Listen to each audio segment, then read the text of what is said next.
și credem că înseamnă mult pentru păstrarea limbii și culturii noastre. Despre carte o să vă vorbească mai mult Grigore Zaiceranu și Boža Braș, dar și recenzenții cărții Sveta Karabašević și Dušan Gicović.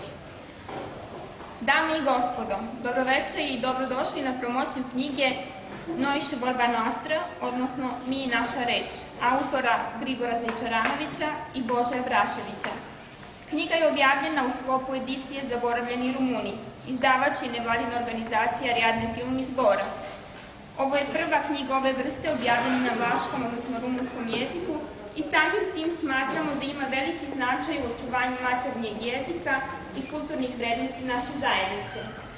O knjizi će vam više govoriti autori Grigore Zajčaranović i Boža Brašević, kao i recenzenti Sveta Karabašević i Dušan Gicović.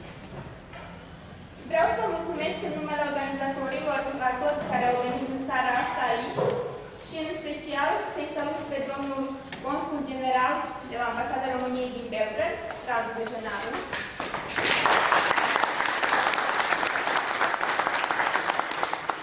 i da posebno pozdravim generalnog konzula Rumunske ambasade u Beogradu, gospodina Radu Bejenaru, i podijakona Rumunske pravoslavne crkve iz Malajnice Bojana Aleksandrovića, kao i predstavnike Saveza Vlaha Srbije.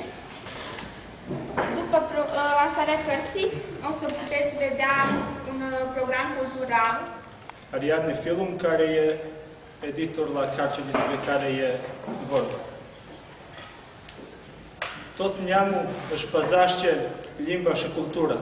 Noi, românii din Serbia, am plecat să ducem grijă de aia tot atunci când am plecat toți să pierdem. Intru rugăciunile preacurației mumitele și ale tuturor sfinților, Doamne Iisuse Hristoase, Fiul lui Dumnezeu, miluiește-ne și ne izbăvește pe noi. Amin. Slava Ție, Dumnezeul nostru, slava Ție, Împărate Ceresc, Mângâietorule, Duhului adevărului, care în tot locul ești și toate le plinești, viziterul bunătăților și dătătorul de viață, vino și te sălășluiești într-un noi și ne curățește pe noi de toată în tine și unea și izbăvește bunurile sufletele noastre. Ja bih govorio u stvari kratko na srpskom jeziku o nekim pitanjima. Najprej pitanje kako je došlo do toga da napišemo ovu knjigu. Došlo je tako što sam ja najprej objavio jedan rečnik ili dikcionar, vokabular, rumunsko-srpski, srpsko-rumunski sa gramatikom. I to je jedan rečnik, valjda, ja mislim da je prvi napravljen u užoj Srbiji, jer u Vojvodini su pravljeni neki rečnici. Svako od nas može da sedne, da uzme olovku i papir, da napiše pesmu, priču, knjigu. Ali ja pitam glasno sada, kakva bi ova promocija bila bez vas? Hvala vam što ste došli iz crkve. Zahvaljujem. Копируй вървеще. Баш ти и школа, но е гря. Съм настоя прикадия. Муз другаш и другариц, даш и будня даскалиц. И tako dalje, vi ćete da nađete pesmu unutra da pročitate. A kada smo već ovdje i govorimo o Jasenovcu, pa dozvolite mojim helikopterom za čas da skopimo do Jasenovca. Možemo lako da pratimo asfaltiranje put do tih sela dole, do Halova, Gradskova, Velikog i Malog Jasenovca, pa i do Šipikova. A i Batrânj, în sat trăiesc și cu mine îi vorbesc.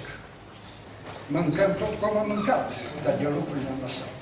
Lucrăm, ama nu putem tot la vreme să facem. Ce să vă spun alta? Mă întreb acușa singur, înaintea voastră, de unde sunt veniți aia oameni acolo? Odakle su došli? Pa, odakle su došli? To je priča koja je obrađena u našoj drugoj knjizi o monografiji Jasenovca. Ali se oni nisu nastanili tu gde su sada. Bili su u dolini Braćaca. Dolina lepa, plodna, ostali su da žive i po priči starih ljudi ja sam napisao ovakvu pesmu. Ima tu i tamo poneka travka, ali međutim radi se o sledećem. Kad malo jača kiša padne, spere zemlju, to malo što ima. Jasenovčani dođu i sakupe samo kamen zidaju i ako uđete u to selo, vidjet ćete sva dvorišta, sve gradine bašte ograđene kamenom. I jedan deo pesme kaže: vredni su i mnogo vrede i od kamena dobit sede. Ozidaju i oblepe i tako stvaraju